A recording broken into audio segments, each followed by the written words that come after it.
നമസ്കാരം. പ്രധാന വാർത്തകൾ. കസ്തൂരി രംഗൻ റിപ്പോർട്ടിന്റെ പേരിൽ ആരെയും കുടിയിറക്കില്ലെന്ന് മുഖ്യമന്ത്രി. രാഷ്ട്രീയ മുതലെടുപ്പ് നടത്തരുതെന്ന് രമേശ് ചെന്നിത്തല. റിപ്പോർട്ട് തടയണമെന്ന് EP ജയരാജൻ.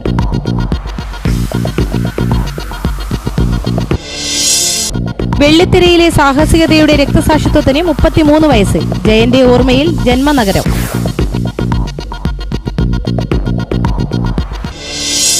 നീലേശ്വരം രാജാ സ്കൂളിൽ നടക്കുന്ന ജില്ലാ സ്കൂൾ മേളയിൽ 36 ഇനങ്ങൾ പൂർത്തിയായപ്പോൾ ചെറുവത്തൂർ ഉപജില്ല മുന്നിൽ.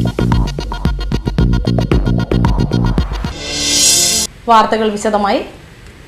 കസ്തൂരി രംഗൻ റിപ്പോർട്ടിന്റെ പേരിൽ ആരെയും കുടിയിറക്കില്ലെന്ന് മുഖ്യമന്ത്രി ഉമ്മൻചാണ്ടി. പ്രശ്നപരിഹാരത്തിനായി കേന്ദ്രത്തെ സമീപിക്കുമെന്നും മുഖ്യമന്ത്രി പറഞ്ഞു. കസ്തൂരി രംഗൻ റിപ്പോർട്ടിന്റെ പേരിൽ ജനങ്ങൾക്ക് ഒരു ആശങ്കയും വേണ്ടെന്ന് മുഖ്യമന്ത്രി ഉമ്മൻചാണ്ടി പറഞ്ഞു. അപാകതകൾ പരിഹരിക്കാതെ റിപ്പോർട്ട് നടപ്പാക്കില്ല. റിപ്പോർട്ട് നടപ്പാക്കുക വഴി ഭൂമി നഷ്ടപ്പെടുകയോ കുടിയിറക്കുകയോ ചെയ്യില്ലെന്നും മുഖ്യമന്ത്രി പറഞ്ഞു. ഒരു പ്രദേശത്തും ഇന്ന് നടത്തുന്നത് പോലെ കൃഷി തുടരുന്നതിന് തടസ്സമുണ്ടാവില്ല. ഭാവിയിലും വികസന പ്രവർത്തനങ്ങൾക്ക് 5 കാര്യങ്ങളിലൊഴികെ ഒരു തടസ്സവുമില്ല എന്ന് വ്യക്തമാക്കിയിട്ടുണ്ട്. ആ 5 കാര്യങ്ങളിൽ തന്നെ മാറ്റങ്ങൾ നിർദ്ദേശിക്കാനും അത് ഉൾക്കൊള്ളാനുമുള്ള സാഹചര്യങ്ങളും നിലവിലുണ്ട്.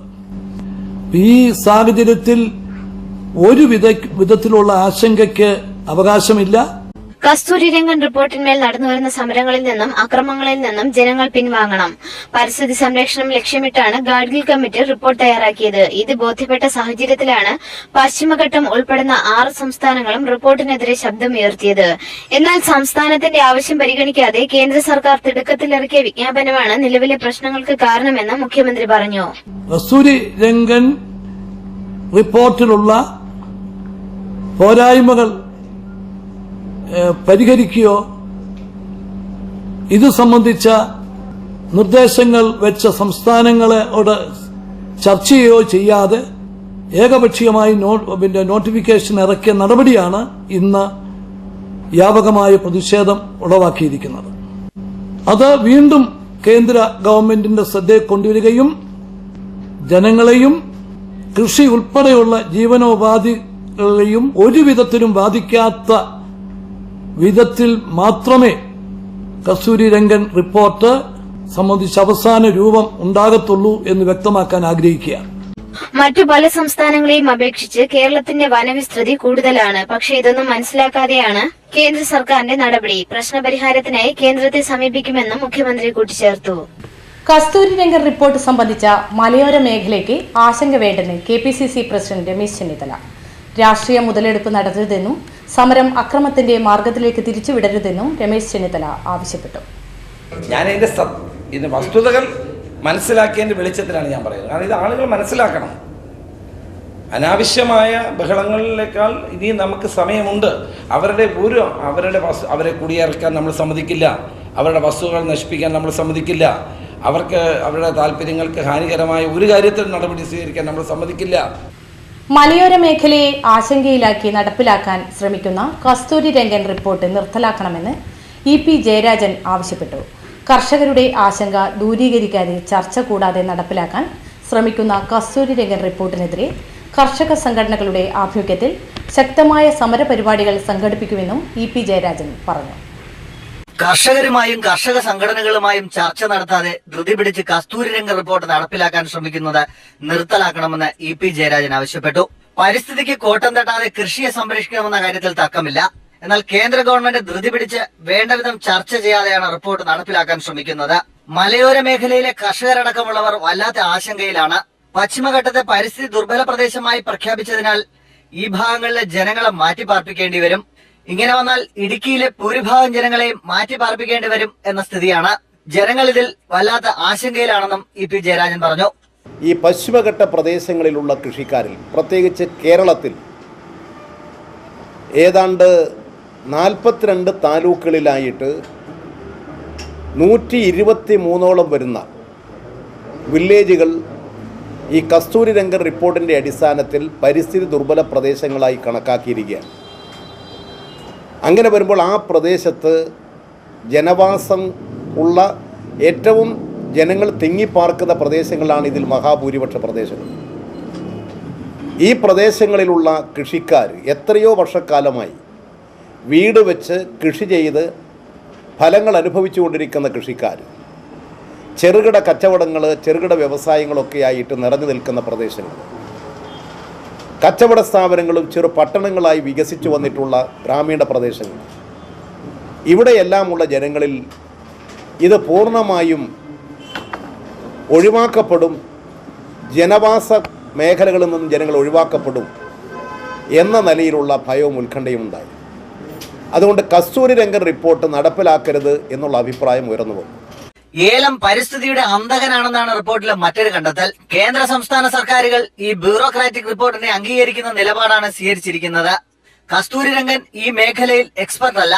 സംസ്ഥാന ഗവൺമെന്റുമായും രാഷ്ട്രീയ പാർട്ടികളുമായും കർഷകരുമായും ആലോചിക്കാതെ നടപ്പിലാക്കാൻ ശ്രമിക്കുന്ന റിപ്പോർട്ടിനെതിരെ കർഷക സംഘത്തിന്റെ ആഭിമുഖ്യത്തിൽ ഡിസംബർ 10 മുതൽ 11 വരെ 24 മണിക്കൂർ നീണ്ടു നിൽക്കുന്ന വില്ലേജ് ഓഫീസ് ഉപരോധം സംഘടിപ്പിക്കുമെന്നും EP ജയരാജൻ പറഞ്ഞു. മലയാള സിനിമയിലെ അതുല്യ നടനായ ജയന്റെ ഓർമ്മയ്ക്ക് ശനിയാഴ്ച 33 വയസ്സ്. 3 ദശാബ്ദങ്ങൾക്ക് മുൻപ് കോളിളക്കം എന്ന സിനിമയിലെ സാഹസിക രംഗം ചിത്രീകരിക്കുന്നതിനിടയിൽ ഹെലികോപ്റ്റർ അപകടത്തിലാണ് ആരാധനാ ലോകം ഇന്നും നെഞ്ചേറ്റുന്ന മഹാനടൻ വിട പറഞ്ഞത്.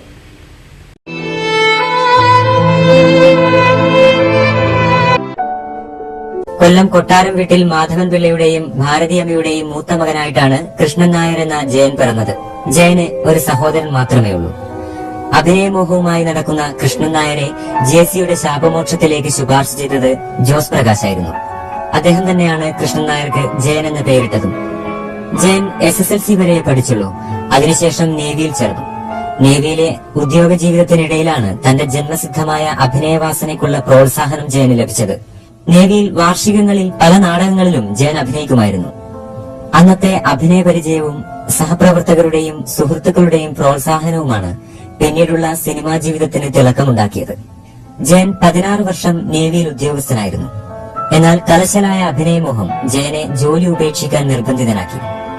സഹപ്രവർത്തകരായ നടീനടന്മാരോടും മറ്റ് സിനിമാ പ്രവർത്തകരോടും വിനയത്തോടുകൂടി മാത്രമേ ഇദ്ദേഹം പെരുമാറിയിരുന്നുള്ളൂ. ആദ്യകാലത്തൊക്കെ നെഗറ്റീവ് റോളുകളായിരുന്നു അധികവും ജയനെ തേടിയെത്തിയത്. ഇതിൽ നിന്നും ഒരു മോചനം നൽകിയത് ശ്രീകുമാരൻ തമ്പി സംവിധാനം ചെയ്ത ഏതോ ഒരു സ്വപ്നം എന്ന ചിത്രമാണ്. പ്രണയനൈരാശ്യത്താൽ സന്യാസം സ്വീകരിച്ച അതിലെ VV സ്വാമി എന്ന കഥാപാത്രം ജയൻ വേറിട്ടൊരു അനുഭവമാക്കി മാറ്റി. അതിസാഹസികനായിരുന്നു ജയൻ. എത്രമാത്രം അപകടം നിറഞ്ഞ സാഹസിക രംഗമായാലും ഡ്യൂപ്പ് ഉപയോഗിക്കുന്ന പതിവ് ജയനില്ലായിരുന്നു. സിനിമാ പ്രേക്ഷകരായ ആബാലവൃദ്ധം ജനങ്ങളുടെയും മായാലഹരിയായിരുന്നു ജയൻ. കോളിളക്കം, അറിയപ്പെടാത്ത രഹസ്യങ്ങൾ, ആക്രമണം, മനുഷ്യമൃഗം എന്നീ സിനിമകളിൽ ജയനു വേണ്ടി ശബ്ദം നൽകിയത് ആലപ്പി അഷ്റഫ് ആയിരുന്നു. വളരെ ചുരുങ്ങിയ കാലത്തിനുള്ളിൽ തന്നെ ജയൻ 105ഓളം ചിത്രങ്ങളിൽ അഭിനയിച്ചു. മലയാളത്തിലെ ഒരേയൊരു ആക്ഷൻ ഹീറോ ആയിരുന്നു ജയൻ. മലയാള സിനിമ കണ്ട എക്കാലത്തെയും വലിയ സൂപ്പർ സ്റ്റാറായി ഉയരുമ്പോഴായിരുന്നു 1980 നവംബർ 16 ഷൂട്ടിങ്ങിനിടയിൽ ആ വിലപ്പെട്ട ജീവൻ മരണം തട്ടിയെടുത്തത്. ജയൻ എന്ന സർഗപ്രതിഭയുടെ അവസാനത്തെ മിന്നലാട്ടമായിരുന്നു കോളിളക്കം എന്ന ചിത്രം. ഷോളവാരത്ത് വെച്ച് സുകുമാരൻ ഓടിച്ച ബൈക്കിന്റെ പിറകിൽ എഴുന്നേറ്റ് നിന്ന് ബാലൻ കെ നായർ സഞ്ചരിച്ച ഹെലികോപ്റ്ററിൽ തൂങ്ങിക്കയറാൻ ശ്രമിക്കുമ്പോഴായിരുന്നു അപകടം. ഒരു തവണ ഭംഗിയായി ചിത്രീകരിച്ചെങ്കിലും തൃപ്തി വരാത്ത ജയൻ ഒരു ടേക്ക് കൂടി ആവശ്യപ്പെടുകയായിരുന്നു. ജയൻ ഹെലികോപ്റ്ററിന്റെ ഒരു ഭാഗത്ത് തൂങ്ങിയപ്പോൾ പൈലറ്റിന് നിയന്ത്രണം നഷ്ടപ്പെടുകയും ഒരു ഭാഗത്തേക്ക് ചെരിഞ്ഞുകൊണ്ട് താഴെ വന്നിടിക്കുകയുമായിരുന്നു. സാഹസികനായ നടന്റെ മരണവും അങ്ങനെ സാഹസികമായി. പ്രേംനസീറും സോമനും സുകുമാരനുമൊക്കെ തിളങ്ങി നിന്നപ്പോഴാണ് ജയന്റെ കുതിച്ചുകയറ്റം. നിരവധി ചിത്രങ്ങൾ അണിയറയിൽ ഒരുങ്ങുമ്പോഴാണ് ആ വേർപാടുണ്ടായത്. 41 വയസ്സായിരുന്നു പ്രായം. അഭിനയത്തിനൊഴിഞ്ഞു വെച്ച ജീവിതം.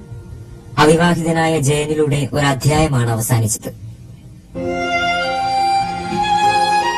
മലയാള ചലച്ചിത്ര വേദിയിലെ പ്രഗത്ഭരായ അഭിനേതാക്കളിൽ ചുരുക്കം ചില പ്രതിഭകളുടെ സിംഹാസനം ഇന്നും ഒഴിഞ്ഞുകിടക്കുകയാണെന്ന് ചമൽക്കാര ഭാഷയിൽ പറയാറുണ്ട്.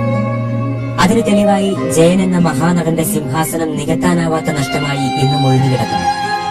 ജയന് പകരം ജയൻ മാത്രം. CKNM സ്മാരക ഹയർ സെക്കൻഡറി സ്കൂളിൽ ആരംഭിച്ച ശാസ്ത്രോത്സവത്തിന്റെ ആദ്യ ദിവസം ചെറുവത്തൂർ ഉപജില്ലയ്ക്ക് സർവാധിപത്യം. ശാസ്ത്രമേളയിൽ 166ഉം ഗണിതശാസ്ത്രമേളയിൽ 303, IT മേളയിൽ 100 പോയിന്റുകൾ നേടിയാണ് ചെറുവത്തൂർ ഉപജില്ല തിളങ്ങിയത്. ശാസ്ത്രമേളയിൽ 158ഉം ഗണിതശാസ്ത്രമേളയിൽ 297 പോയിന്റും നേടിയ കാസർഗോഡ് ഉപജില്ലയാണ് രണ്ടാമത്. 89 പോയിന്റ് നേടിയ ഹോസ്ദുർഗ് ഉപജില്ലയ്ക്കാണ് IT മേളയിൽ രണ്ടാം സ്ഥാനം. ശാസ്ത്രമേളയിൽ 158ഉം ഗണിതശാസ്ത്രമേളയിൽ 297 പോയിന്റും നേടിയ കാസർഗോഡ് ഉപജില്ലയാണ് രണ്ടാമത്. 81 പോയിന്റ് നേടി ഹോസ്ദുർഗ് ഉപജില്ലയ്ക്കാണ് IT മേളയിൽ രണ്ടാം സ്ഥാനം. ശാസ്ത്രമേളയിൽ LP വിഭാഗത്തിൽ ബേക്കൽ ഉപജില്ല 36 പോയിന്റുമായി 1ഉം 34 പോയിന്റുമായി കുമ്പള ഉപജില്ല 2ഉം സ്ഥാനം നേടി. UP വിഭാഗത്തിൽ 52 പോയിന്റ് നേടിയ കുമ്പള ഉപജില്ലയ്ക്കാണ് ഒന്നാം സ്ഥാനം. 46 പോയിന്റുമായി ഹോസ്ദുർഗ് രണ്ടാം സ്ഥാനത്തെത്തി. ഹൈസ്കൂൾ വിഭാഗത്തിൽ 52 പോയിന്റ് നേടിയ ചെറുവത്തൂർ ഉപജില്ലയാണ് ഒന്നാം സ്ഥാനത്ത്. 44 പോയിന്റ് നേടിയ കാസർഗോഡ് രണ്ടാം സ്ഥാനം നേടി. ഹയർ സെക്കൻഡറി വിഭാഗത്തിൽ 48 പോയിന്റുമായി ചെറുവത്തൂർ ഉപജില്ല 1ഉം 44 പോയിന്റ് നേടിയ ചിറ്റാരിക്കൽ ഉപജില്ല രണ്ടാം സ്ഥാനവും നേടി. IT മേളയിൽ UP വിഭാഗത്തിൽ കാസർഗോഡിന് 16ഉം ഹോസ്ദുർഗിന് 12ഉം പോയിന്റുണ്ട്. ഹൈസ്കൂൾ വിഭാഗത്തിൽ ചെറുവത്തൂർ 54ഉം കാസർഗോഡ് 30ഉം പോയിന്റ് നേടി. ഹയർ സെക്കൻഡറി വിഭാഗത്തിൽ ഹോസ്ദുർഗിന് 41ഉം ചെറുവത്തൂരിന് 39ഉം പോയിന്റുണ്ട്. ഗണിതമേളയിൽ LP വിഭാഗത്തിൽ ചെറുവത്തൂരിന് 37ഉം ബേക്കലിന് 31ഉം പോയിന്റുണ്ട്. UP വിഭാഗത്തിൽ 52 പോയിന്റുമായി ചെറുവത്തൂരാണ് മുന്നിൽ. മഞ്ചേശ്വരം 46 പോയിന്റുമായി തൊട്ടു പിന്നിലുണ്ട്. ഹൈസ്കൂൾ വിഭാഗത്തിൽ 121 പോയിന്റുമായി ഹോസ്ദുർഗും 116 പോയിന്റുമായി കുമ്പളയും കാസർഗോഡും ഒപ്പത്തിനൊപ്പമാണ്. ഹയർ സെക്കൻഡറി വിഭാഗത്തിൽ കാസർഗോഡിന് 116ഉം ചെറുവത്തൂരിന് 108ഉം പോയിന്റുണ്ട്. ഇനി ഒരിടവേള. വസ്ത്രവിപണന രംഗത്ത് പതിറ്റാണ്ടുകളുടെ സേവന പാരമ്പര്യമുള്ള കണ്ണൻസ് കാഞ്ഞങ്ങാടിത പുതുപുത്തൻ വസ്ത്രശേഖരവുമായി നിങ്ങളെ സ്വാഗതം ചെയ്യുന്നു. കല്യാണ പട്ടുസാരികൾ, സെറ്റുമുണ്ടുകൾ, ധോത്തി, സാരി, ലാച്ച, choli, churidar materials, shirt, T shirt, pant, jeans, കുഞ്ഞുടുപ്പുകൾ, റെഡിമെയ്ഡുകൾ തുടങ്ങി വസ്ത്രവിസ്മയങ്ങളുടെ വൻ ശേഖരം തന്നെ കണ്ണൻസ് കാഞ്ഞങ്ങാട് നിങ്ങൾക്കായി ഒരുക്കുന്നു. കണ്ണൻസ് കാഞ്ഞങ്ങാടിന്റെ വസ്ത്രലോകത്തേക്ക് നിങ്ങളെ സ്വാഗതം ചെയ്യുന്നു. Kannans textiles and readymades, main road, Kanhangad. Kannans ഉത്തര മലബാറിന്റെ സമ്പൂർണ്ണ കുടുംബ വസ്ത്രാലയം. വാർത്തകൾ തുടരുന്നു. നീലേശ്വരം രാജാ സ്കൂളിൽ നടക്കുന്ന ജില്ലാ സ്കൂൾ കായികമേളയിൽ 36 ഇനങ്ങൾ പൂർത്തിയായപ്പോൾ ചെറുവത്തൂർ ഉപജില്ല മുന്നിൽ. 72 പോയിന്റ് നേടിയാണ് ചെറുവത്തൂർ ഉപജില്ല മുന്നിലെത്തിയത്. 70 പോയിന്റോടെ ചിറ്റാരിക്കൽ ഉപജില്ലയും 60 പോയിന്റോടെ കാസർഗോഡ് ഉപജില്ലയും 2ഉം 3ഉം സ്ഥാനത്താണ്.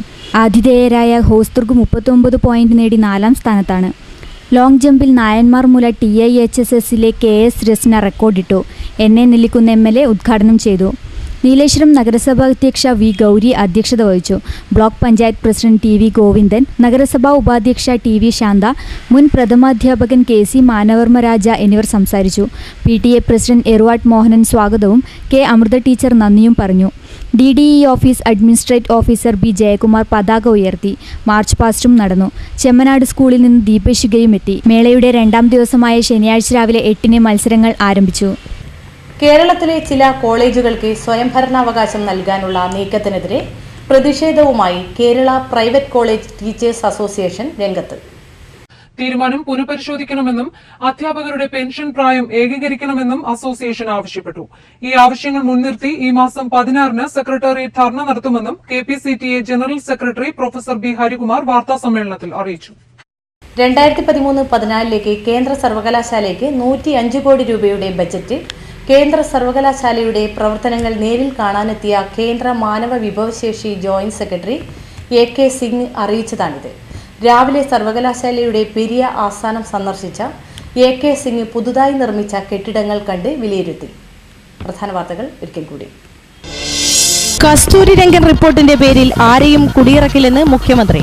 രാഷ്ട്രീയ മുതലെടുപ്പ് നടത്തരുതെന്ന് രമേശ് ചെന്നിത്തല. റിപ്പോർട്ട് തടയണമെന്ന് EP ജയരാജൻ.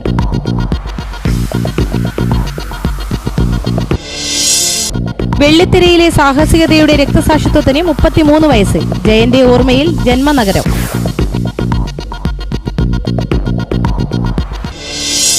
നീലേശ്വരം രാജാ സ്കൂളിൽ നടക്കുന്ന ജില്ലാ സ്കൂൾ മേളയിൽ 36 ഇനങ്ങൾ പൂർത്തിയായപ്പോൾ ചെറുവത്തൂർ ഉപജില്ല മുന്നിൽ.